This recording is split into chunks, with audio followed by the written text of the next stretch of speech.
currently I'm passing, probably between like a mid C and a low B. Mhm. I have no idea because I don't have a single grade. And basically she's replacing, I don't know, half or all of the midterm potentially with the final. Mm. So, but then the thing is like there's no practice problems in the textbooks. So it's like, you know, I have the homework and maybe a couple extra problems after every homework, and I just have to hope that that's enough to prepare me. So I'm just stressed and tired. Understandable. Yeah, grad courses are always really tough because it's really hard to find practice problems for those. Yeah. And I know for Dr. Weiss too, like I remember like you guys, like we talked about it a little bit last week. She does most of our undergraduate advising too. Yeah. So that takes up a lot of her time. So She's a busy woman. yeah. That's probably why she needed that grader, and then the faculty just took forever to hire that person. Yeah. It's been yeah, there's been a lot of things this semester that have been kind of a mess. Hey Samson, how's it going? For the 540 assignment, when we run our new optimizations, can we just do it in the same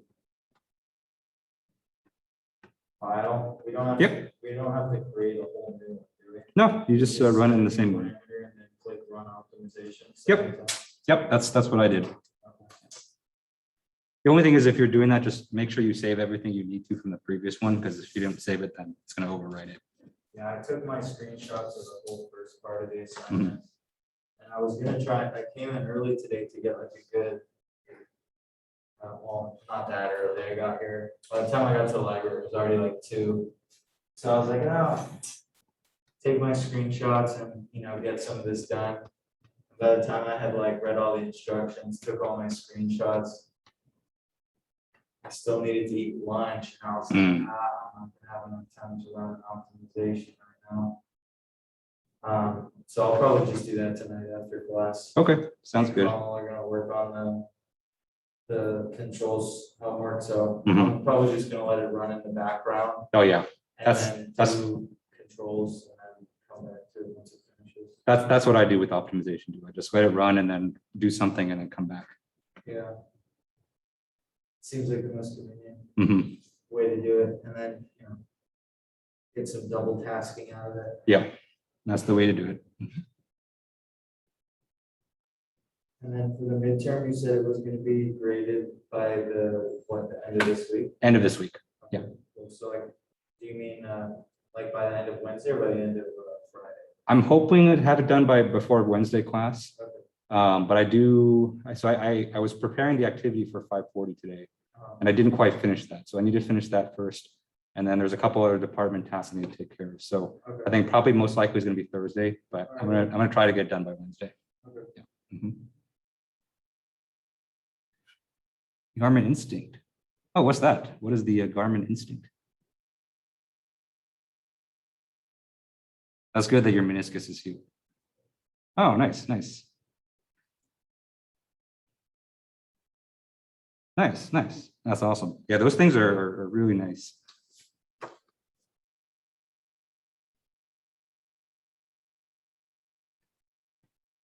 I'm glad your meniscus is feeling better too. Yeah, I heard mine when I was in high school too, and it put me out of commission for quite a bit of time. Luckily, I was still like a young, spry high school kid, so I was able to recover pretty quickly. But you know, that's always harder and harder as you get older.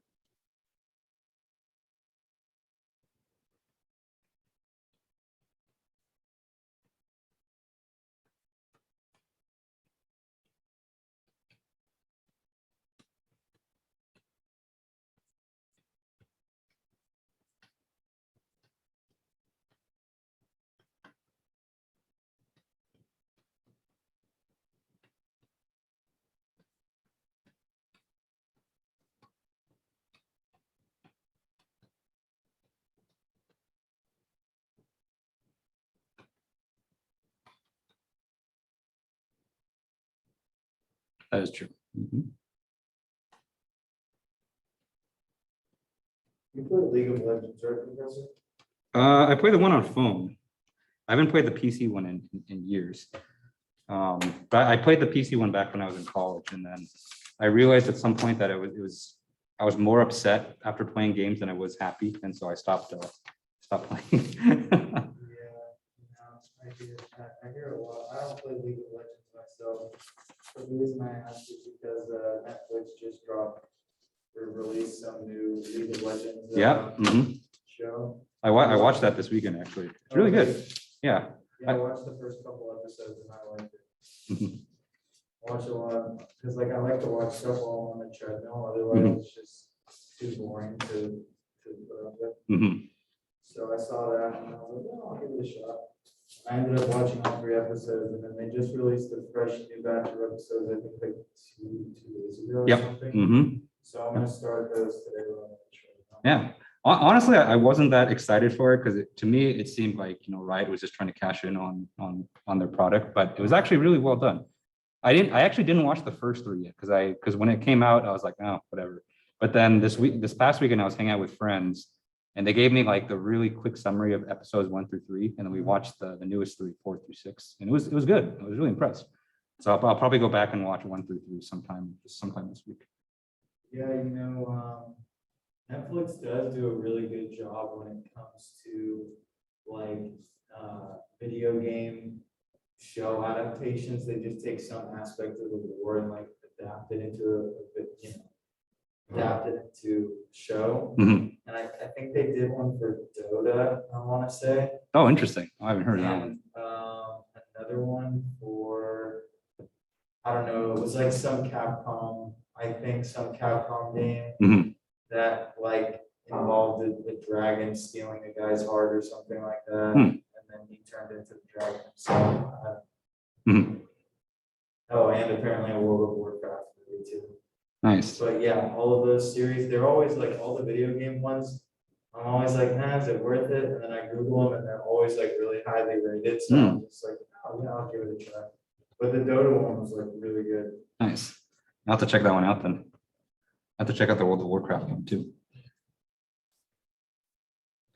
The one that's gonna be funny is the Mario one coming with Chris Pratt playing as Mario, and like they have all these big A-lister celebrities playing like Yoshi and Toad and Princess Peach and Donkey Kong, and it's like, oh man, I'm ready for a train wreck. But then I was very pleasantly surprised by Arcane. So maybe the Super Mario movie will be good too. Will be good as well. Yeah, We'll see. I just remember those memes like making the rounds when he got cast as Mario. And what's his name from It's Always Sunny in Philadelphia is going to be Luigi too. So it's like, like that's just going to be funny. And I think maybe even Danny DeVito might even have a part. I think I saw that too. He's like Toad, isn't he? Yeah. But is it going to be animated and they're voicing the characters? That's my understanding. Yeah. Okay. Because I didn't really look into it any further after that. But I was like, shit, are they gonna make this a live action movie? The live actions are a crapshoot.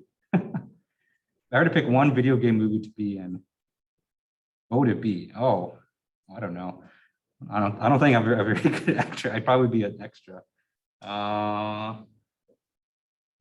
don't know. I mean, the only thing on my mind right now is just Arcane. So I mean, just being a citizen in either Piltover or Zon would be pretty cool, I guess. I guess Piltover would be nicer. Being a citizen of Zon doesn't seem like you'd have a good time.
All right, it's 4 o'clock, so let's go ahead and get started. Good afternoon, everyone. How's everyone doing today? The last week before Thanksgiving, so I'm sure everyone here is looking forward to it, as am I. So we got one more week to go, and then we got a week break. Okay? All right, and so I guess last time we met was the midterm exam. Okay, and so I haven't had a chance to start looking at them yet. There's been kind of a few other things on my list, but I was telling someone before the class that I'm hoping to have them graded before class on Wednesday. But we'll see how some of the other tasks I have to do, how they shape up. But before Friday, for sure I'll have it graded. So I think probably the most likely day for them to be finished will be Thursday. So look forward to that on Canvas, and I'll send an email, letting you know as well. The unfortunate thing with the timing is that once I finish grading them, if I don't finish it before Wednesday, is that it will be hard for you guys to come take a look before until after Thanksgiving. And so once I posted the scores, if you want me to take some scans of your exam just to kind of see where you went wrong, I'd be happy to do that. Okay. So just let me know. But I don't want to do it for everyone because it's a lot to scan. But if you do want to see that before we come back for Thanksgiving, just let me know. Okay. All right. And so the other announcements I want to make is with regards to the project. And so I believe most of the people in the class here are part of a project group already. And so there was a couple others before the class today that I was trying to arrange. And so if you're not part of a project group yet, or if you haven't chosen a topic, then please let me know as soon as possible. Because final presentations are going to take place on the very last week of class, and that's going to sneak up on you, a lot sooner rather than later. So make sure you have a topic and make sure you're starting to research it right away. Okay. The other announcement I want to make is that I do have one more homework planned for the class because we haven't done any practice with the dynamic stuff yet. Okay, and so that's going to be the last homework 6.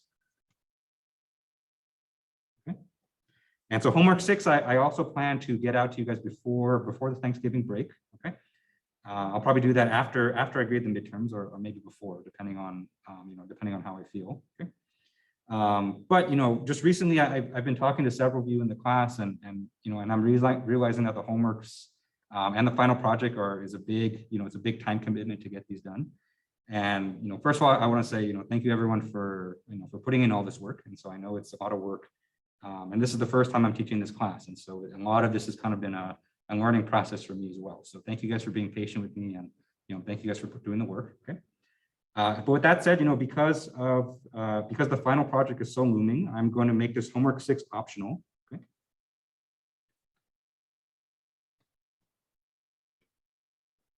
Okay. You will get extra credit for it. And so if you do complete it, you're going to get 40 points extra credit for the homework category.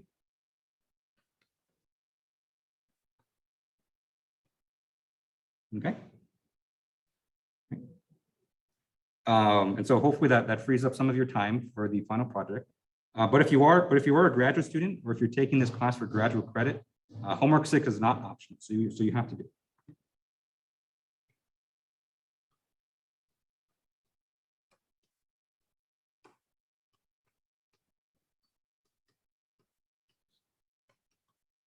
Okay. Because part of the requirements, because this is a 400 level class, part of the requirements for graduate students is that you have to complete either an extra assignment or an extra part of a project. And so I'm gonna use this to count for that extra requirement. Okay. But if you are a graduate student and you complete it, you're still going to get extra credit for it. And so I'm not going to count it as a separate assignment. I'm just going to add a blank 40 points to your homework score for a grad student. Okay. But you have to turn it in for a grad student. Okay. Okay. I think that's all the announcements. Oh, the due date for homework 6. The due date is going to be on basically the very last day of class.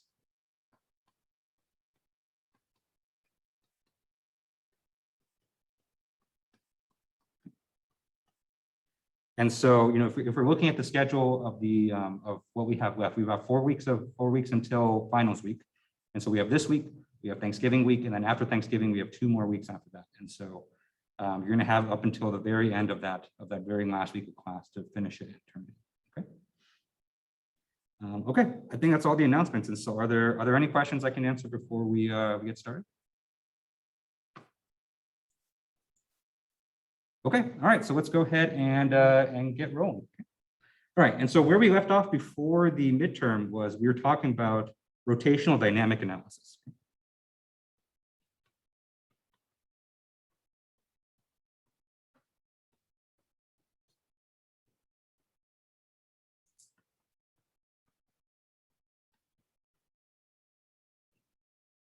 All right. Oh, question. So does that mean it's a long assignment because it's due the last day of class? No, it should be shorter than the last two because there's not going to be any research component to this project, to this homework set. It's just going to be dynamics problems. So it'll have a couple conceptual questions, maybe 3 conceptual questions, and then maybe 5 or 6 dynamics problems. So maybe 2 or 3 linear ones and 2 or 3 rotational ones. Yeah. And so I guess it depends on how you feel about rotational or dynamic problems, I guess. Okay. Right. And so rotational dynamic analysis. So the kind of the reason why we're kind of embarking on this journey for rotational dynamics is that this is, I would say, a necessary component of analyzing human motion.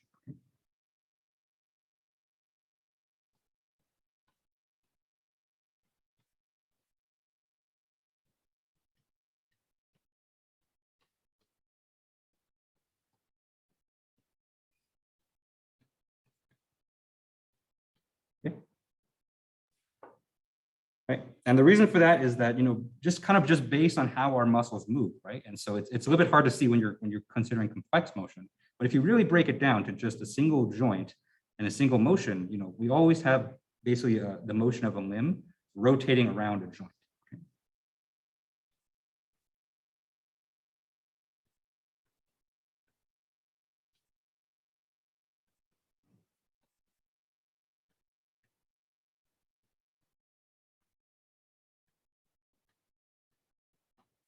Okay.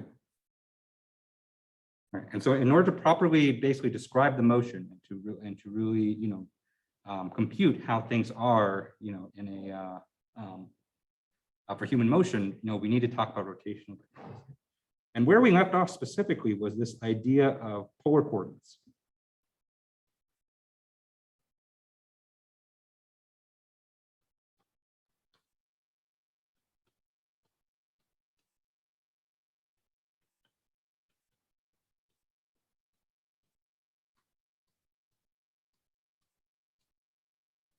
Okay.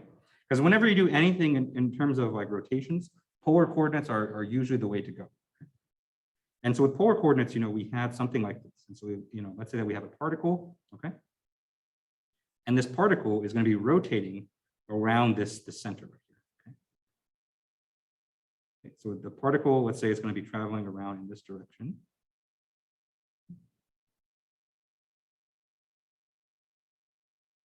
Okay. And so it's going to be making, in the simplest sense, the simplest rotational motion is just going around in a circle around a fixed point. Okay. All right. And so in polar coordinates, instead of breaking up this motion into the X and Y components, right? Which would be really inconvenient because, if we look at the trajectory of this particle, its X and Y directions are changing constantly as we go around the circle, right? And so that's really not convenient. And that's kind of the whole reason why we have polar coordinates to begin with. And so in polar coordinates, we break up this motion into 2 components. And so we have one component that goes radially outwards, okay?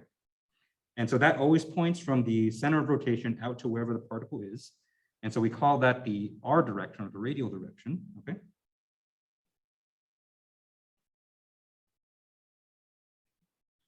This R is the radial. Where this theta hat direction, this is along the path, along the circular path that we're traveling around, okay? And this is the tangential direction.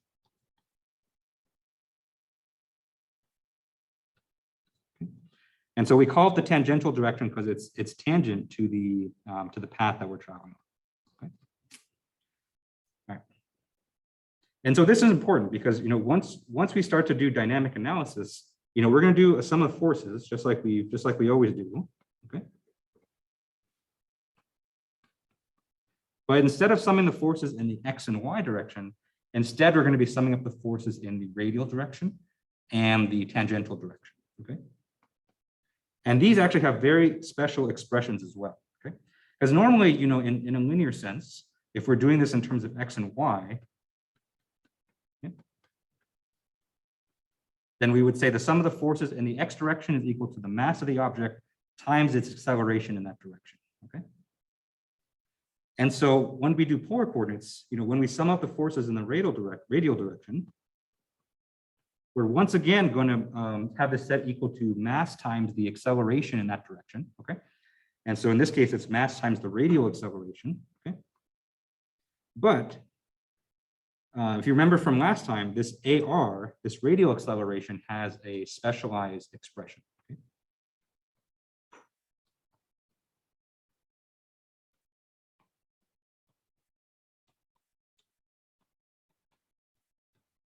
Remember, we call it the centripetal acceleration, okay? And so the centripetal acceleration is, you know, there's a couple different expressions for it, but the one that's going to be most convenient for us is to say that AR is equal to omega squared times R, where omega, remember, is the angular velocity of the motion. Okay. And so that's one of our equations of motion. And so we say that the sum of the forces in the radial direction is equal to the mass times the centripetal acceleration. Okay. If you notice, we put the minus sign there because the direction of the centripetal force, or I should say the direction of the centripetal acceleration should always point towards the center of rotation, okay? Because remember, the whole purpose of the centripetal acceleration is to change the direction of the motion, okay? And so it always needs to point towards the center, okay? But that's opposite to the positive direction for r hat, okay? And so just by convention, r hat always points outward from the center of rotation out towards the particle. And then the centripetal acceleration points the other way. And so that's kind of why we have that negative there. All right. And for the tangential, some of the tangential forces, we're going to have mass times a tangential acceleration, okay? Where this tangential acceleration, we also have a specialized expression for. Okay?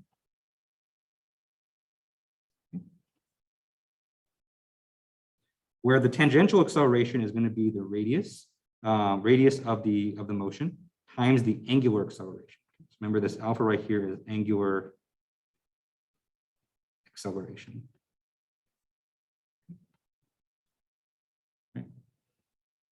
And so remember, we got that conversion just by relating our linear and angular quantities. Okay.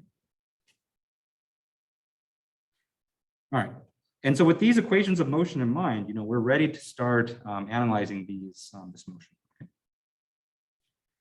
And so on the next page, I'm going to start to do an example where you can kind of see how all of this is put in motion. All right. Any questions on this before we jump into that example?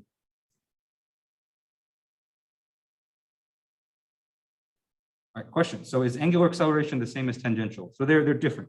And so tangential acceleration is kind of the linear component, or I should say the linear version of angular acceleration. Right? And so angular acceleration has units of radians per second squared, whereas tangential acceleration, this is, you know, the units for this are meters per second squared. And so the interpretation of tangential acceleration is how much is this particle accelerating linearly in this direction. Whereas the angular acceleration tells us how much faster are we rotating, you know, as a function of time.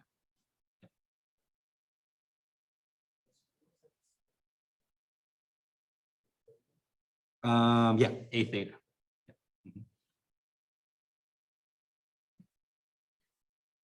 Any other questions on this? Okay, all right. So let's jump into an example, and it's an example that we've seen actually quite a lot in this class before, but this is the first time we're actually going to do it from a dynamics point of view. All right, so let's take a look at performing a dumbbell curl.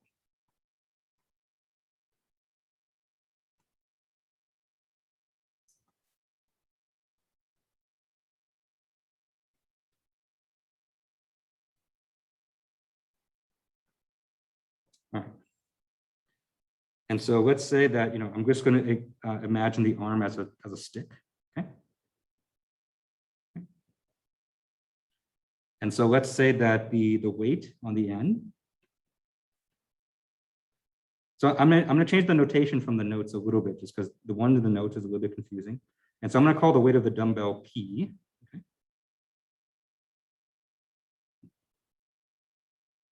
Let's say the length of the arm is L. We have our muscular force, Fm. And this Fm attaches at an angle of theta. Okay. And the angle of the arm itself, we're going to define in terms of the vertical. Okay. So if I draw a vertical line here, I'm going to say that the angle of the arm is going to be given by theta. Okay. And of course, we also know the attachment distance as well. Okay. So let's say that the distance between the elbow joint and the muscle attachment point, we'll call this LM. Okay. All right. And so let's assume for now, just for the sake of simplicity, that the weight of the arm itself is negligible.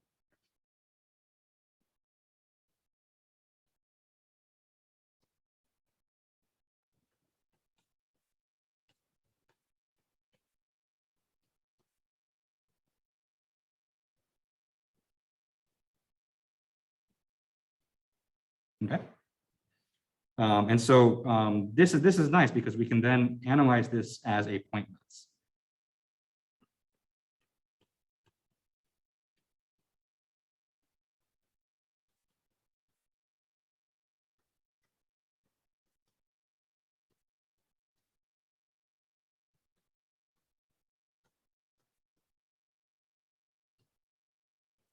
Okay.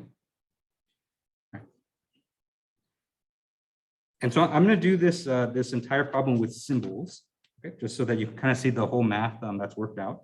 But we can plug in numbers at the end. Okay? But with that said, since we're doing this all in symbols, we have to know which quantities are known. Okay? Okay. And so let's assume that in addition to the angle that's given here, we also are aware of how fast we're performing the dumbbell curl. Okay, and so let's assume that omega, which is the angular velocity,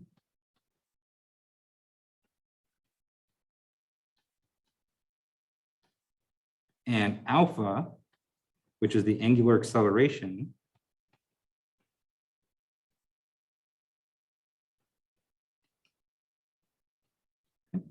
let's assume these quantities are known. Okay. All right. And so with that in mind, let's go ahead and perform this analysis. And what we're going to be solving for, as per usual in this course, is we're going to be solving for the muscle force.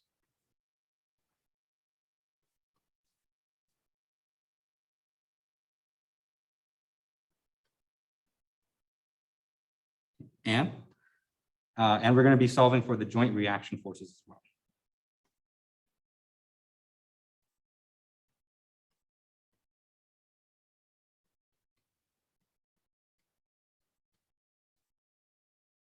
Okay. Where the joint reaction forces are, of course, going to be applied at the elbow here. Okay. And just to make things convenient for us, because we're going to be doing this analysis in polar coordinates, I'm going to break up the joint reaction forces into a radial component as well as a tangential component. Okay. All right. And just to complete this figure, let's say that we know that the arm is going to be rotating up this way with an angular velocity omega and an angular acceleration alpha. Okay. All right. And so, we've done this problem before, in the class and in the homeworks, but those are always for static situations. Okay? And so now we're going to be doing the same situation, but we're considering the motion of the arm going up. Okay. And what you'll see is that because the motion here is kind of in the opposite direction as the load, what you will see is that the amount of force that the muscle has to apply is greater than the static situation, okay? Which makes sense, right? And so if you were to take a dumbbell and just hold it in your arms, that's a lot less work than having to actually pull that up to your shoulder, right? And so doing this problem in symbolic form, you'll actually see what those motion contributions are going to be. Okay. All right.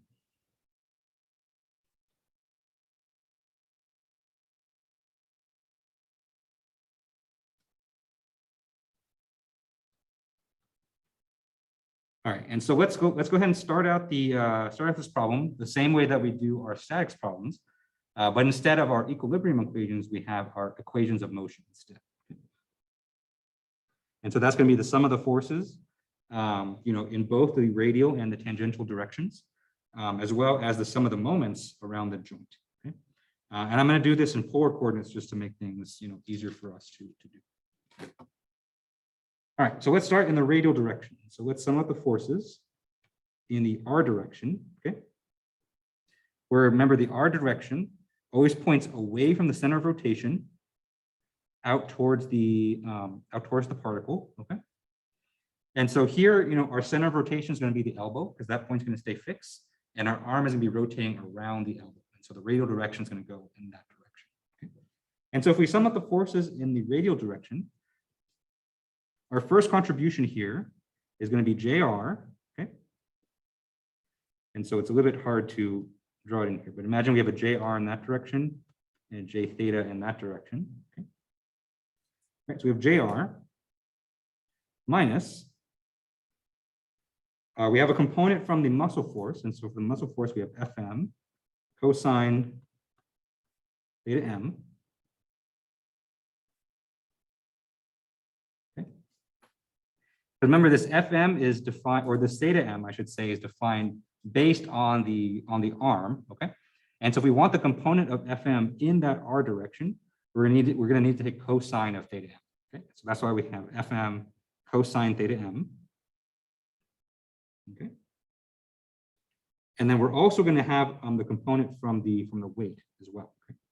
And so this is going to be P, and this one's also going to be a cosine theta. Okay, and let me go ahead and draw that because I know that one might be a little bit hard to visualize. But let me complete this equation of motion first. Okay. And so since we're summing up the forces in the radial direction, what we're going to set this equal to is the mass times the radial, or the mass times the centripetal acceleration. So this is equal to minus m omega squared times L. Okay. All right. And so let's break this term down just so that you can kind of see how this is going to be. And so we have P that's going vertically like this, okay? And if we break this up into components, right, we're going to have one component that's going to be, along the length of the arm, okay? And we're going to have another component that's perpendicular to that. Okay? Where this angle right here is theta. And so I'm basically taking this entire arm and drawing a triangle based on that. Okay. So this is basically the triangle that I'm drawing here, where the hypotenuse of this triangle is equal to P. Okay. All right. And so since we want to take the radial component of this force, we're going to need to take cosine of that angle, right? Because we're going to need to take P times cosine of this angle. And so that's going to give us this component right here of the P. And so that's why we have P cosine theta. Okay. All right. Any questions on this so far? Okay. All right, and so that's the sum of the forces in the radial direction. So now let's sum up the forces in the tangential direction.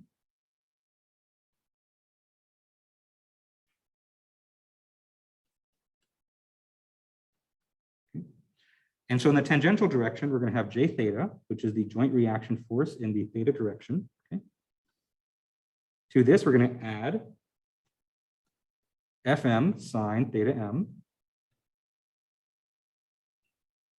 Okay, and so that's the component of the muscle force in that tangential direction. Okay. And then we're going to subtract, not W, I'm sorry. This should be P minus P sine theta. Okay, so it's kind of just the opposite of the equation that we just wrote. And since we're summing up the forces in the tangential direction, it's going to be the mass times the tangential acceleration. Okay, and so remember the tangential acceleration is the radius of the motion multiplied by the angular acceleration. Okay. All right. And so this is equation 2.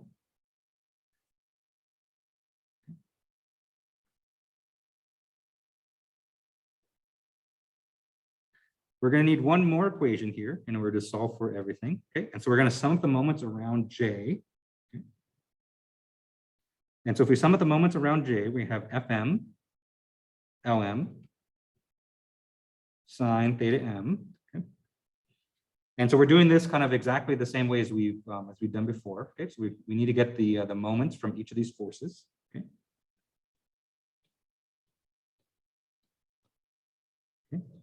And then from that, we're going to subtract the load P times the length of the arm times sine theta. Okay. And so that's the moment that's created from the dumbbell. Okay.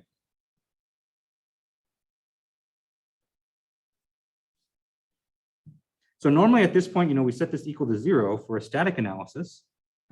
But since we have motion here, instead we're going to set it equal to the moment of inertia about the joint times the angular acceleration. Okay, so we have ij times alpha. All right.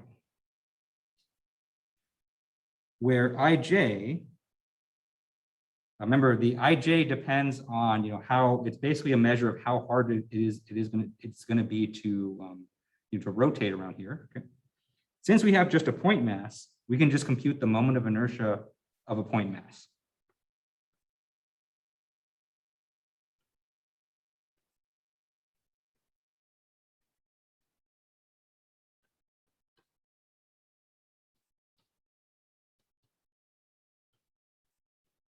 Okay. Right. And so for point mass, the moment of inertia is always going to be the mass times the length squared. Okay. Where the mass in this case is going to be the mass of the dumbbell. Okay. But we're not given the mass of the dumbbell. We're actually just given its weight. And so the way that we can obtain mass from weight is to take the weight of the dumbbell. We divide it by G. Okay. And that's going to be mass, right? Because weight is equal to the mass of the dumbbell times G, right? And so to solve for mass, we just take whatever the weight is and divide it by G, okay? All right. And so with that, we have our 3 equations, right? So we have some of the forces in the radial direction, some of the forces in the tangential direction, and some of the moments around the joint, okay? And so we have our 3 equations, and we have our 3 unknowns. Okay, so we have FM, we have J theta, and then on the last page we also had JR as well. Okay, and so of course this is a lot easier if you had numbers, but I went ahead and solved this for you in terms of symbols. Okay, just to kind of illustrate how much of a difference the motion makes. Okay. And so if we compute this out, we get FM. And so this is after solving the system. And so again, this part right here, normally you would have you'd have numbers for this to make this a bit easier. But I did want to do this in symbols just so I can kind of show you very clearly how much a difference the motion is going to make. Yeah. That is M sub D. And so this what I'm using for this is basically the mass of the dumbbell.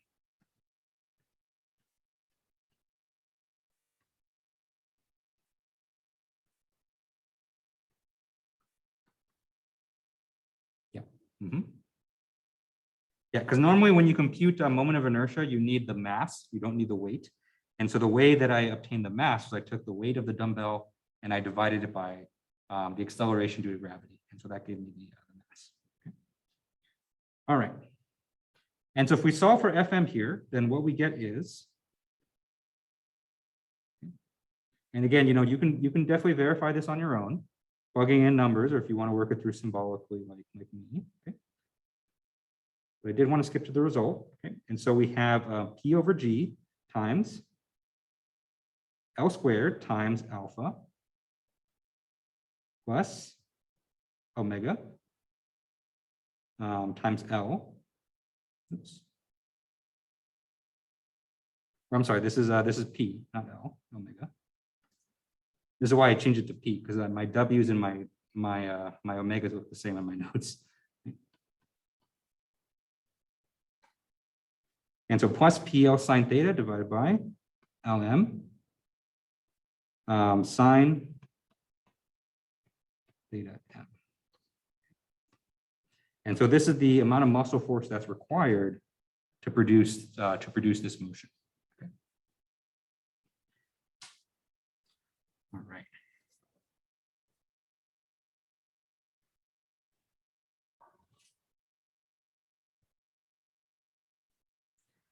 All right, and so I want to pause here for a second because I want to show you that for this muscle force we have basically two terms here.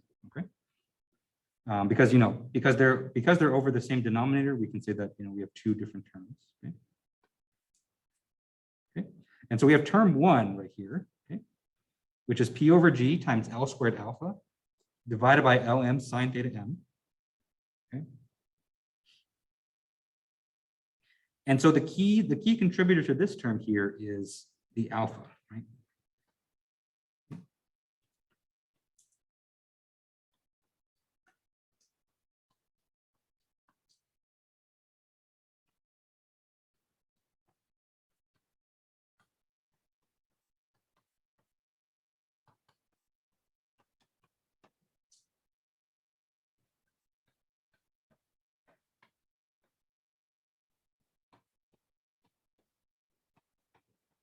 Okay. And so what this term tells us is that the more that we accelerate, right? And so the higher our angular acceleration, the more muscle force that's going to be required, right? And so if you take a dumbbell and you kind of raise it up slowly, okay, that might take more force distributed over a period of time. But for that brief instant, if you took that dumbbell and you just yanked it up really quickly, in that brief moment, it's going to need a colossal amount of muscular force, okay? And so what we can say is that this term right here, this entire P over G L squared alpha, this is the term that comes from specifically the motion, okay? And so just by the fact that we're adding motion to this, that we're adding dynamics, we have to increase the amount of force that we have to deliver. And this is the term that illustrates that, okay? Because let's see what happens when alpha is equal to 0. And so if alpha is equal to 0, then we have a static situation. And then all we're left with is just the second term, right?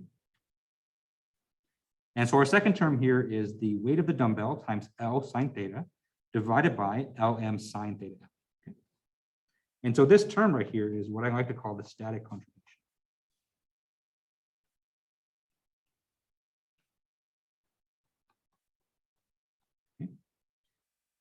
Okay? And so if we had no motion at all, if we had just a purely static situation, this is the amount of force that our muscle would need to exert in order just to keep the dumbbell there. Okay. And so if you compare this to our previous examples, and from the previous homework, this is kind of the exact answer that you would get from this problem. Okay. And so when you have motion, you're gonna have terms in your solution that account for, on one hand, the motion components. Okay. And so those are going to be the terms that's multiplied by the angular velocity or the angular acceleration. But you're also going to have static components as well, okay? And then the overall amount of force that you have to exert is the sum of both of these terms, combined. Okay? And so that's why in the solution we have and I think this is kind of the purest way that you can see it. You have one term that obviously comes from the motion because it has an angular acceleration term, and then another term that's from the static contribution because it doesn't have any angular velocity or angular acceleration. Okay. All right. Any questions on this? Okay. All right. And so that's the muscle force. Okay. And so now let me write out the expressions for the two joint reaction forces. Okay. And so unfortunately, these expressions are a little more complicated. That's okay. All right, so let's start with the joint reaction force in the tangential direction. Okay, so we have P over G times length times alpha, which is our angular acceleration. Okay.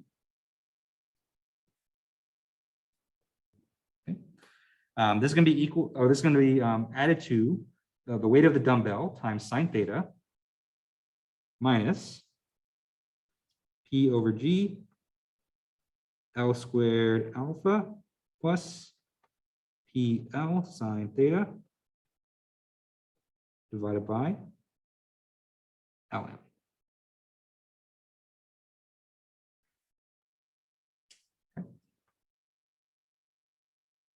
All right, and so once again, we see that we have two types of terms here, right? Okay. And so on the one hand, we have the terms with alpha. Okay. And so these terms with alpha here, those are our motion terms, right? It's the fact that our arm is accelerating. That's what we need to do. Or that's the added amount of joint reaction force that's required in order to produce that motion. Okay. But on the other hand, we also have our static contributions as well. Okay. And so just by the dumbbell being there, being static, we're going to have our joint reaction forces as well. All right, and so that's the joint reaction force in the tangential direction. Now let's look at the joint reaction force in the radial direction. Okay.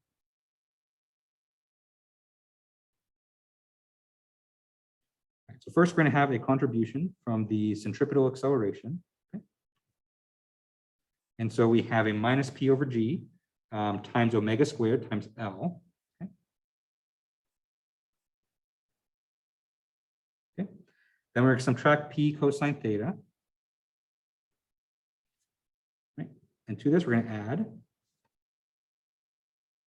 P over G L squared alpha plus PL times sine theta, all divided by LM. Okay. And this can be multiplied by the ratio of cosine theta M divided by sine theta.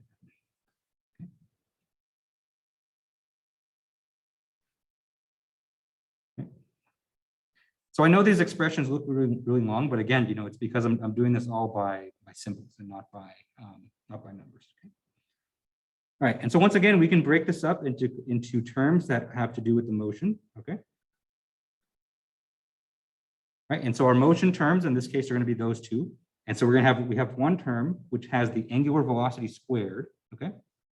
And we have another term which has our angular acceleration, which we already know is a contributor from the motion. Okay.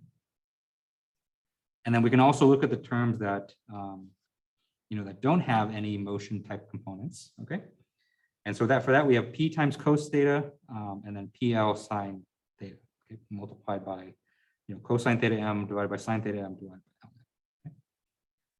And so again, I make the distinction between these two terms because one has motion components and the other one does not. Okay. And so in a way, what you can say is that once we start to add motion to this system, then we're basically adding some additional force on top of the static situation. Okay? So the static one doesn't go away. We just add some additional force on top of that. Okay? And so that's one way that you can interpret these dynamic situations. Okay. All right. Any questions on these?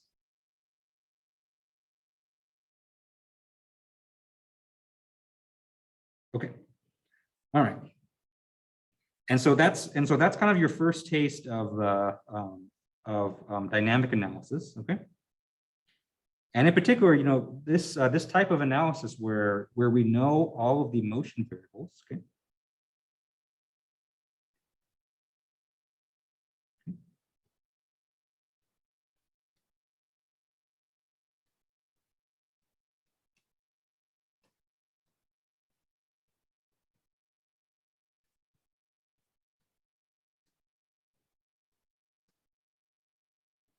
Okay. where we knew things like theta, we knew omega, we knew alpha, okay? Right. So I would say this is probably the most common situation you would see in terms of human motion dynamics, okay? Because a lot of times, you can directly observe those things, right? And so if you took like a high-speed video of someone performing a dumbbell curl, like you can just tell, you can just compute it from the video, how fast he's going, what is angular acceleration, and all those things, okay?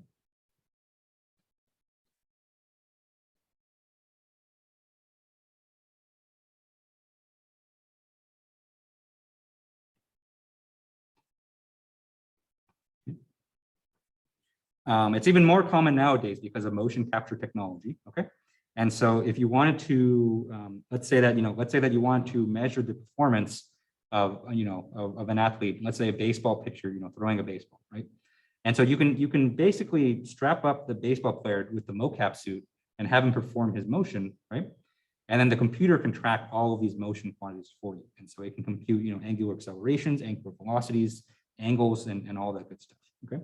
And so most of the time, you're going to have these variables available to you, but what's not readily available is the stuff that we just computed. Okay? And so a lot of times, we basically take the motion that we can observe, and then we use that motion to infer or to predict, what are some of the internal muscular motions or joint motions. Okay?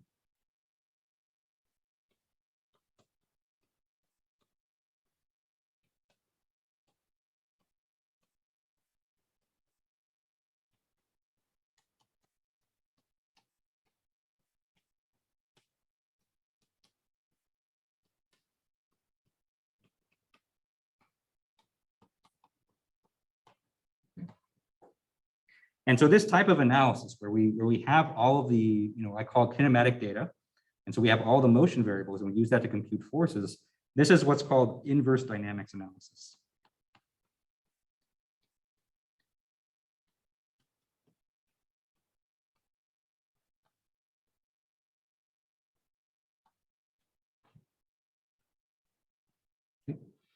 And so this whole technique of inverse dynamics is very common. So it's not just used for biomechanics, but obviously it's really useful here. But you'll see a lot of it in terms of like mechanisms of machines. You'll see it a lot in robotics design. Okay, because a lot of times for those types of applications, you have some kind of target motion that you want to achieve, right? So you want to have a certain kind of rotational speed that you want to achieve, okay? And so you want to find out how much force is your motor or your actuator expected to produce in order to generate that motion, okay? And so they use basically the exact same technique that we just went over. Okay. All right. Any questions on this? Okay. All right. So let me make a couple quick notes, and then we're going to move on to the next example. All right. And so one key assumption that we made in the previous example was that we assumed that the weight of the arm was negligible. Okay?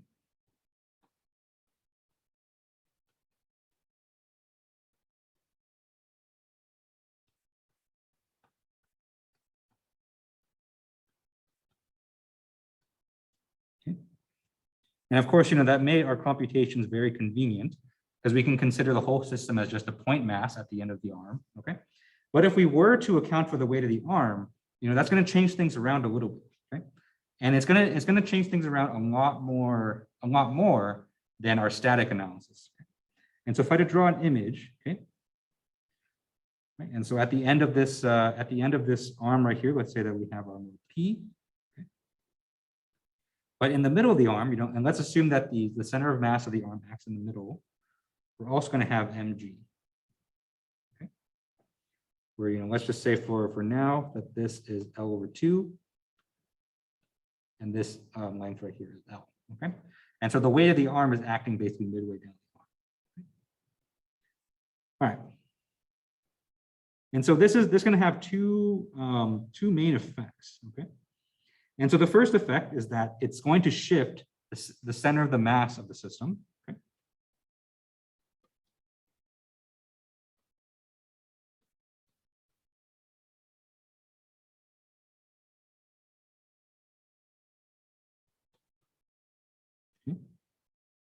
Because before, what we assumed was that all of the mass in the system was concentrated at the dumbbell at the end. Okay.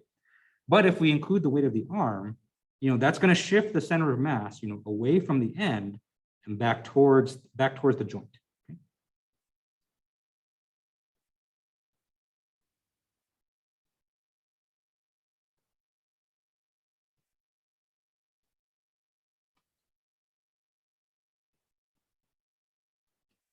Okay. Right. And so we can compute the new center of mass. Okay. So we'll call this LCOM. Okay. And so LCOM is now going to be less than L, but still greater than L over 2. Okay. And so the way that we compute this is we can say this is equal to M, which is the mass of the arm, multiplied by the location of that center. Okay, so that's going to be times L over 2, plus the weight of the dumbbell, or I should say the mass of the dumbbell. Okay, and so the mass of the dumbbell, remember, is P over G. And that's located at a position L. Okay. And then we're going to divide this whole thing by the total mass of the system. Okay. Right. Because before when we did our previous example, the center of mass was located at the very end of the arm, right? Because that's the only mass that we were considering. But now that we're considering the weight of the arm itself, it's going to shift the location of the center of mass. And so we have to recompute that. Okay.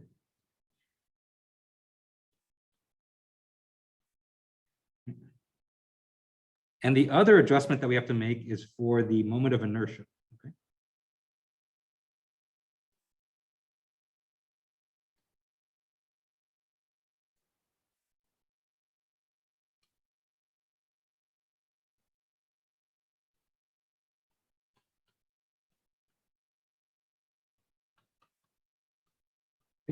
Because instead of having 1-point mass, we now have 2-point masses.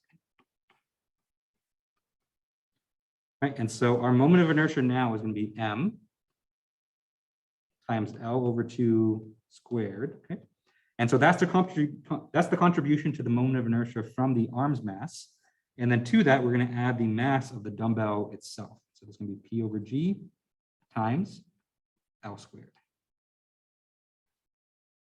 Okay. All right. Okay. Right, and so now that we have a new center of mass location and we have a new moment of inertia, this is going to adjust our equations of motion. Okay. And I'll show you how to do that on the next page, just real quickly. All right. Any questions on this? Okay. All right. And so let's take these new expressions and plug them into our equations of motion.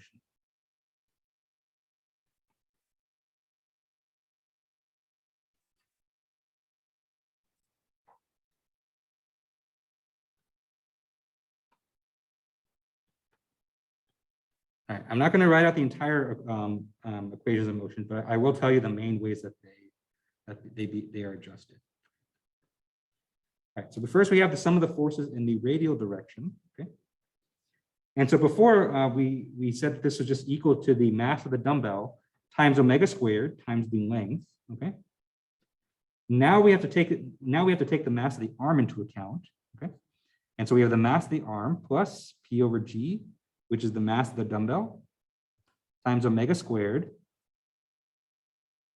times LCOM. Okay. And so before we didn't have this term, and this was just L, right? Because we were just considering the mass of the dumbbell itself. But now that we have the mass of the arm, we obviously have to add the mass of the arm to this total mass expression. And the L that we plug in is going to be the location of the center of mass. Okay. And so these are kind of the two main differences that we see. Okay. All right, now we have the sum of the forces in the tangential direction. Okay.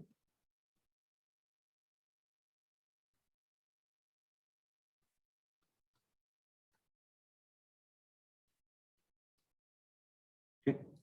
And so we make the same adjustment here. Okay? And so you can see here, that we've added the mass of the arm, and we've changed the location of the center of mass to LCOM. Okay.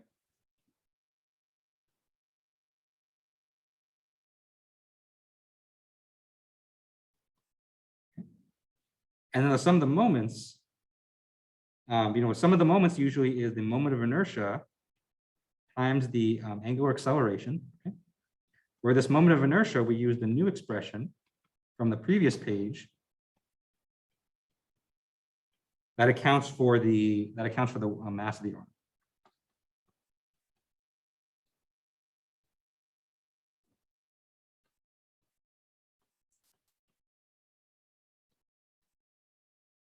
Okay. All right. And so those are the those are the two big adjustments that we make once we consider multiple masses in our system. Okay. And in the next example, what I'm going to show you is how do you tackle a situation where the mass is distributed throughout an entire body instead of localized at certain locations. Okay. All right. Any questions on this before we jump into that next example?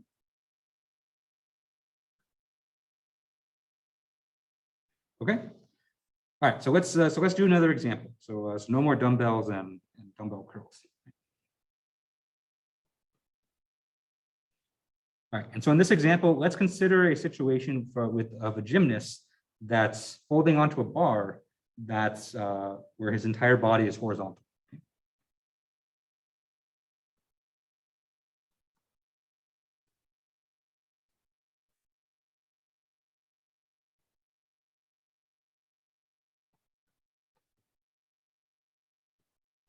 Okay.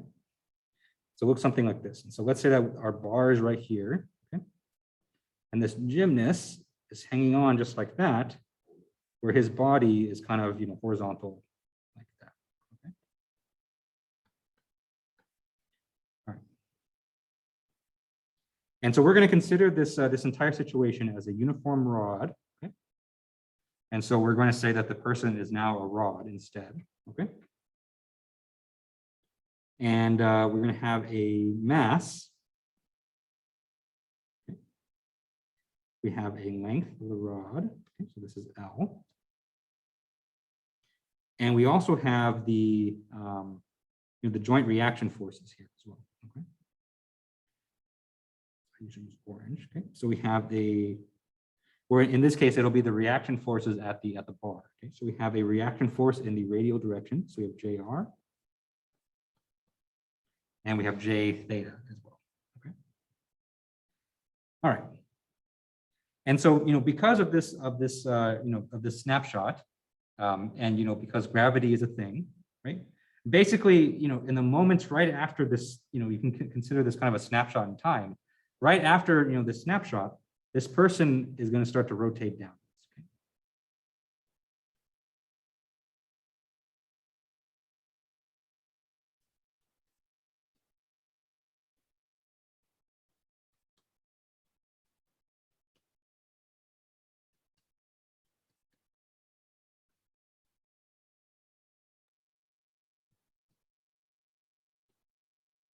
Okay.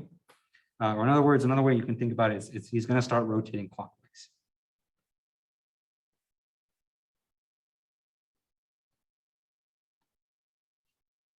All right. All right.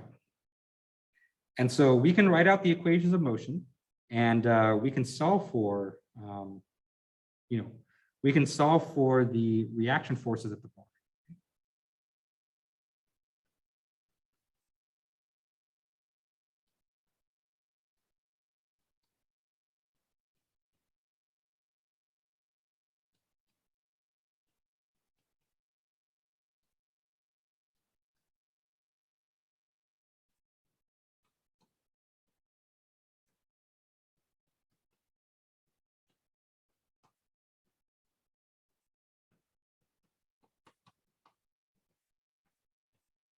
Okay.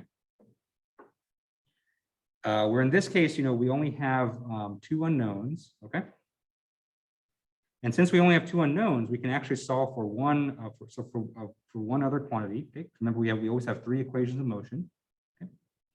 And so the other thing that we can solve for in this case is going to be the angular acceleration of which he starts to rotate downwards. Okay?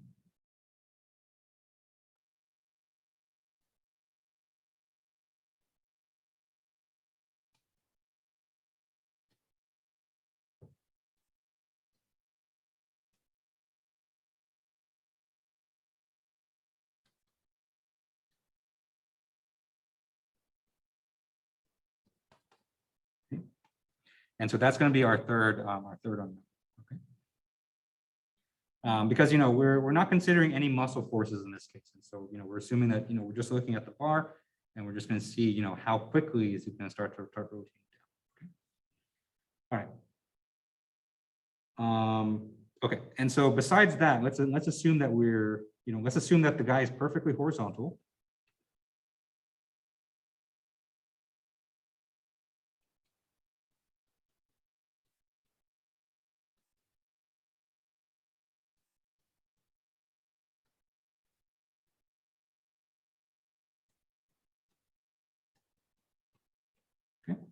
And let's assume that his angular velocity is also known.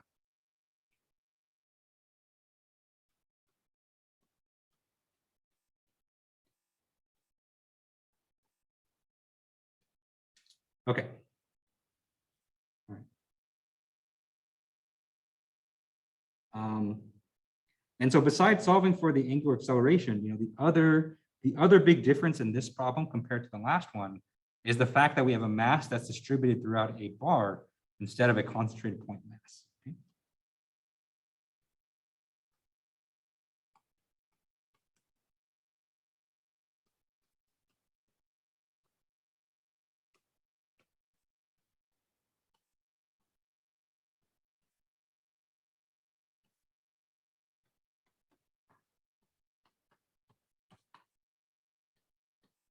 Okay. And so what this is going to do is that this is going to affect, or this is going to change our computation for the moment of inertia.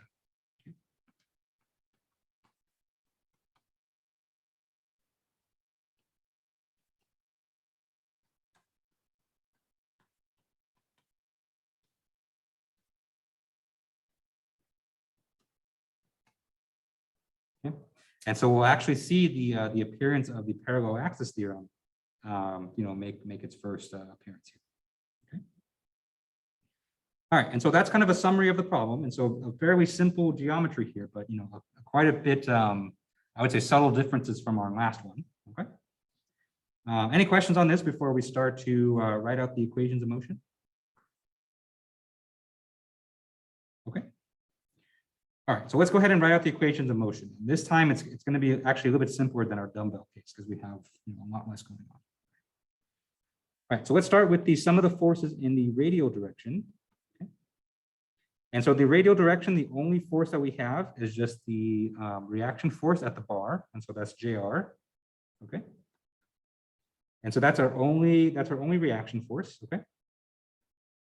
And this is going to be equal to minus m omega squared times L, right? Where L, remember, is the distance between the axis and the center of mass. Okay. Where in this case, if we assume that the center of mass is located at the center of the bar, then that's going to be L over 2.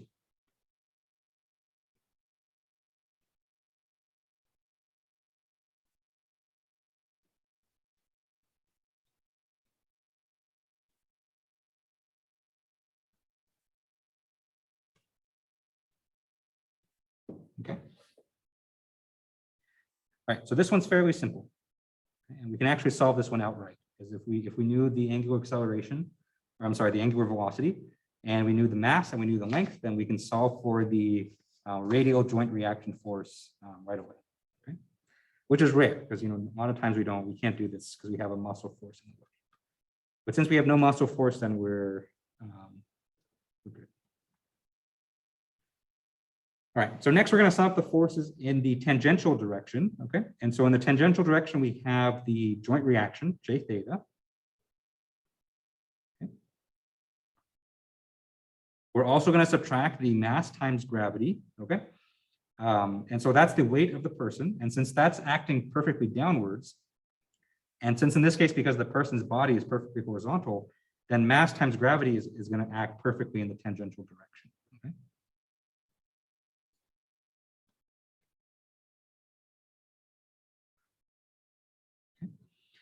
And so this is going to be equal to the mass times the tangential acceleration. And so the tangential acceleration, remember, is the angular acceleration multiplied by the distance between the joint and the center of mass. Okay? And so this L/2 has the same interpretation as up here. Okay.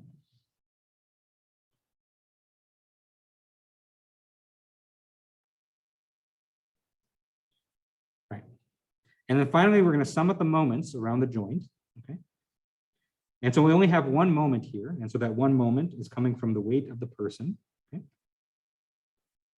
Okay, so the weight of the person is mass times gravity.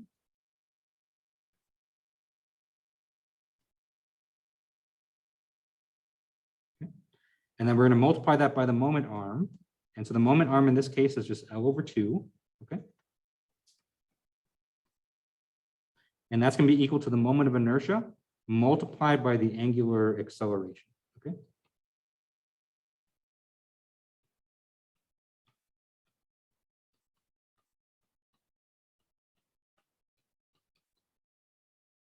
All right.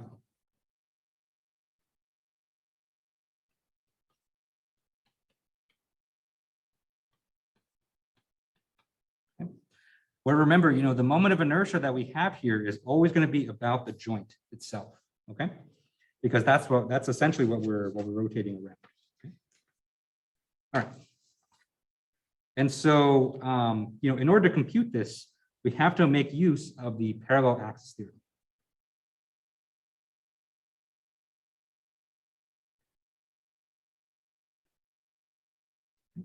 Because remember, we don't have a point mass anymore. We have a mass that's distributed throughout an entire rod.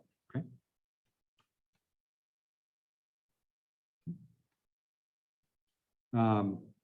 And so, I think technically you don't have to use parallel axis theorem because I think, this geometry here is probably tabulated somewhere out there. Okay. But basically the geometry looks like this. Right? And so we have a slender rod and it's rotating around its end. Okay. All right. But in case you can't find this in the table, one way that you can compute this is you can take the moment of inertia around its center of mass. Okay. And that's something you can definitely tabulate. Okay. And so for a lot of different shapes, you can find table values for what the moment of inertia is around its center of mass. Okay. To this, you're going to add the mass of the object times L/2 squared. Okay. Where again, we have this L/2 factor, where this L/2 factor is the distance between the center of mass and the joint that we're rotating around. Okay. And so same interpretation as up here.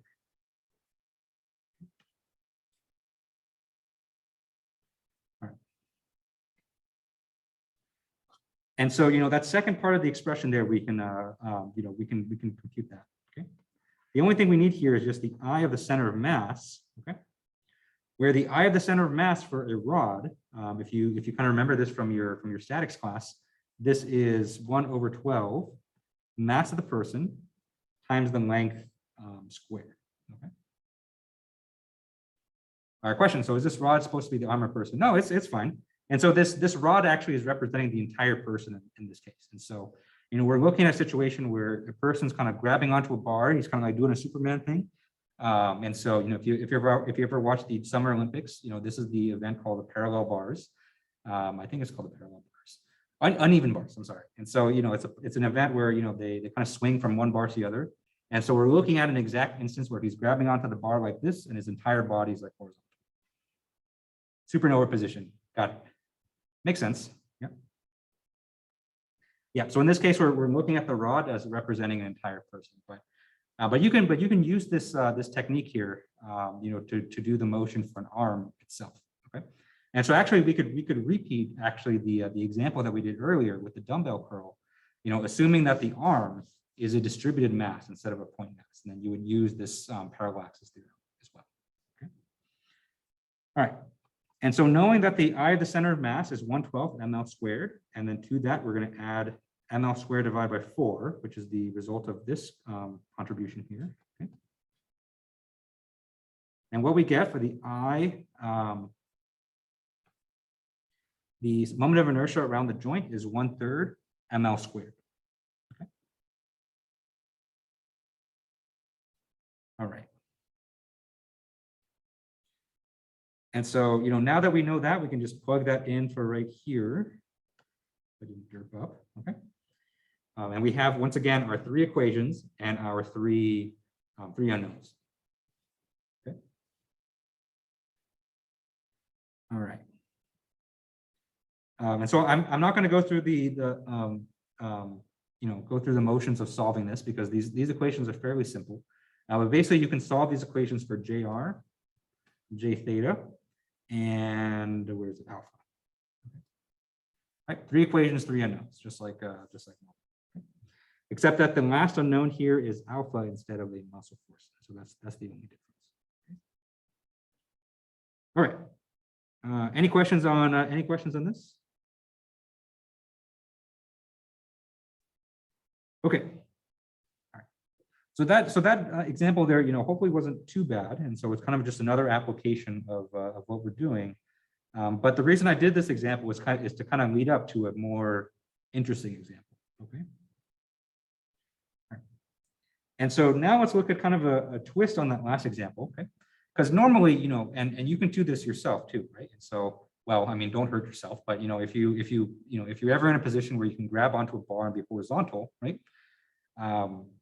What you'll notice is that unless you actually try and exert some force, your entire body is not going to be rotating at all of the same rate.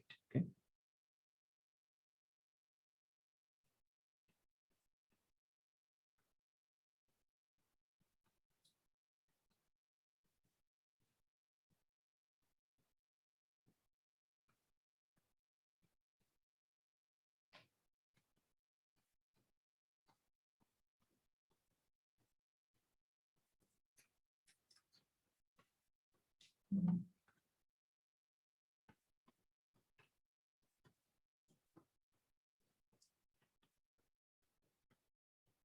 Okay.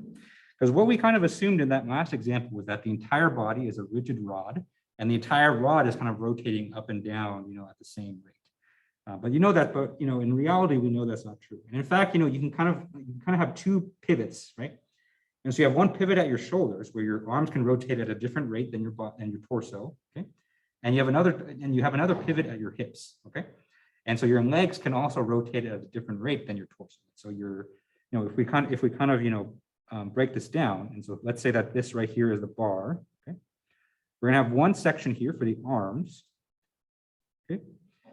And then we're gonna have another kind of a pivot joint there, okay?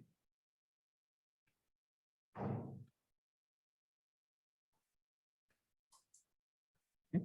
We have another section of your body for the torso, so that's your chest and your tummy, okay?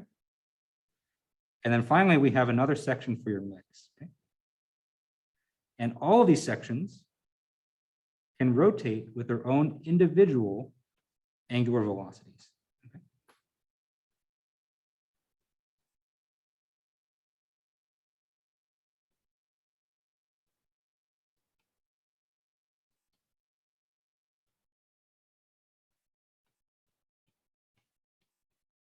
Okay.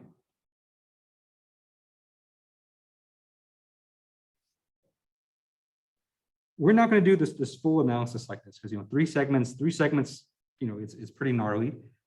2 segments you'll see is already kind of a lot of work, and so we're going to assume that your arms and your torso are kind of fused in one. So we're going to look at a situation like this, okay, where we have the bar on this side. Okay, we have one section for your arms and torso,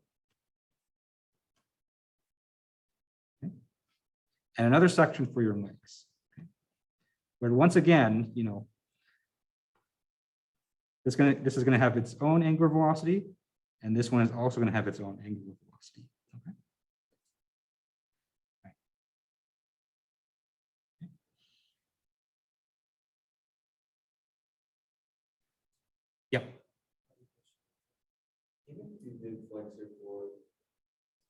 wouldn't it always be that the further you get away from your hands, the faster you move?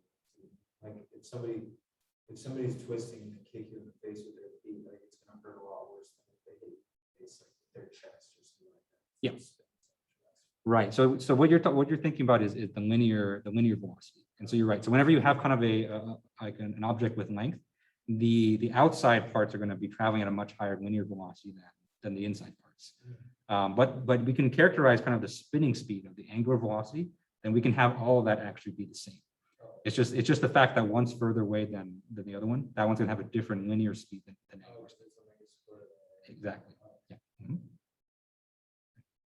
All right, question. So can we do an analysis where we average out the angular velocities, or would that be an inaccurate acquisition of data analysis? So actually, we're going to do something.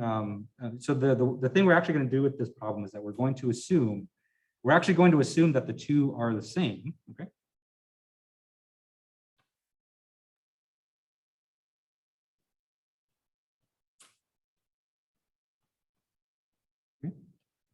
And so we're going to assume that both angular velocities are the same, but in order to do this, you have to flex some muscles inside your core in order to make that happen.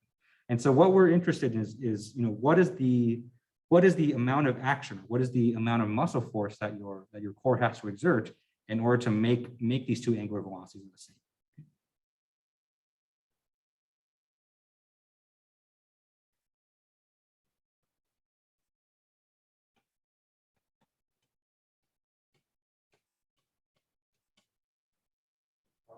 Professor, so for this analysis, are we assuming that the person isn't exerting any muscle force with their hips to actually make their legs rotate faster, or are we just assuming it's all coming down to gravity? It's all coming down to gravity. Yeah. There is going to be a torque from the core itself to make them rotate the same speed. But besides that, the only thing we're considering is just gravity. Yeah. Samson, to kind of answer your question a bit more, you can do an analysis where you assume them to be kind of average out to be the same, or you can kind of take the average between them. It wouldn't be super accurate though, because it's because you're on one end you'd be kind of underestimating the angular velocity, and the other end you'd be kind of overestimating it. If it's not that big a difference, it wouldn't be too bad. But what you'll see is that we actually have all the information that we need to kind of consider them separately, and it's kind of a good introduction to kind of what I consider to be broader inverse dynamics. Yeah.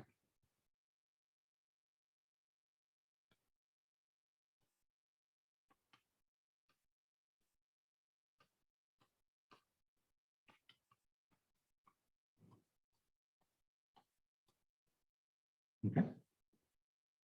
All right, so what we're going to be performing is basically a two-segment analysis of angular motion.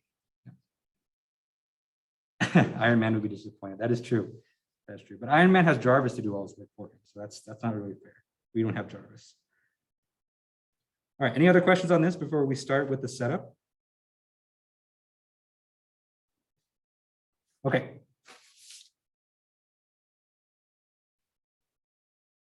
All right. So actually, we need to do some additional assumptions here. Okay.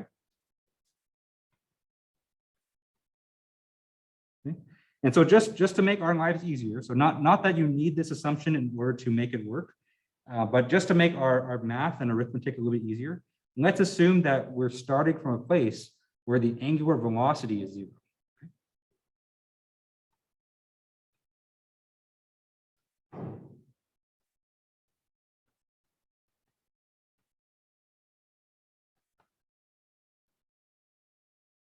Okay. And so omega-1 is equal to omega-2 is equal to 0. Okay. And so we're kind of starting at kind of a standstill. And so you can kind of imagine that, maybe the person's swinging up, and then he's kind of at the apex of his swing. And so he's just about to start swinging downwards. Okay? And so even though the angular velocities are 0, the angular acceleration is not 0.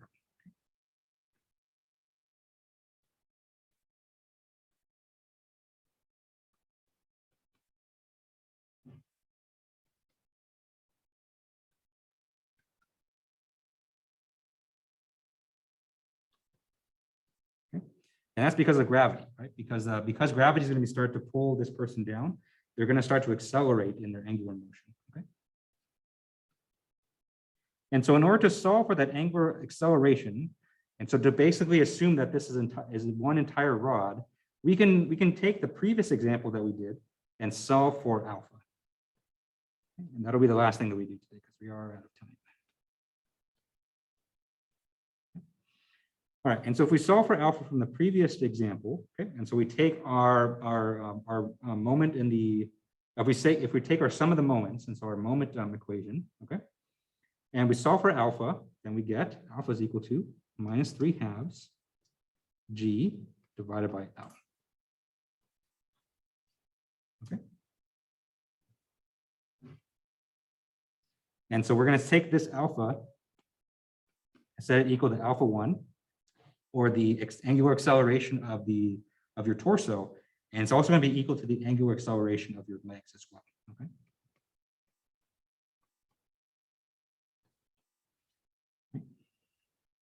And so on Wednesday, we'll pick up this example right here and see how we can compute that muscle force. Okay. All right. Any questions on this before we wrap it up for today? Okay. All right. So that's all we got time for, and so we'll finish up this example next time. Okay. So thank you everyone for tuning in today. Thank you everyone for coming. And remember, if you don't have a group yet for the final project, let me know. And I'll either assign you to a group or I'll assign you a topic just so that you can start working on it, because it's a lot of research to do, and I want to make sure you guys are starting early. Okay. All right. So have a great evening, everyone. And I'll see you on Wednesday.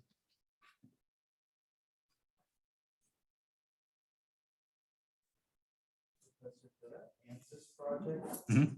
Made it due tomorrow at midnight, which is a little bit weird. Usually we either do it on Wednesday or Friday. Did you mean like?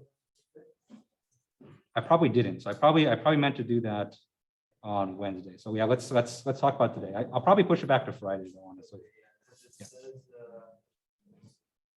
believe on campus it says November 16th at 1:59 p.m. And that's Okay. on Tuesday, which is weird because we've never made it assignment due on Tuesday.